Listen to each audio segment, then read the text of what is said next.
জিকির করা, রমজানে বেশি বেশি জিকির করা। চারটি জিকির আল্লাহর কাছে সবচেয়ে প্রিয়, পছন্দের বাক্য চারটি। قال رسول الله صلى الله عليه وسلم احب الكلام الى الله اربع। আল্লাহর কাছে সবচেয়ে পছন্দনীয় বাক্য হলো চারটি। পড়ি সুবহানাল্লাহ, আলহামদুলিল্লাহ,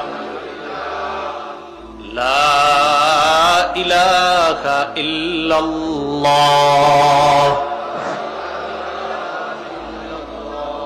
আল্লাহু আকবার, সুবহানাল্লাহ, আলহামদুলিল্লাহ, লা ইলাহা ইল্লাল্লাহ, আল্লাহু আকবার। এই চারটি বাক্য আল্লাহর কাছে সবচেয়ে পছন্দনীয়। করব তো জিকির ইনশাআল্লাহ। আল্লাহ তাআলা বলেন, ইয়া আইয়ুহাল্লাযীনা আমানু যকুরুল্লাহা যিকরান কাসীরা।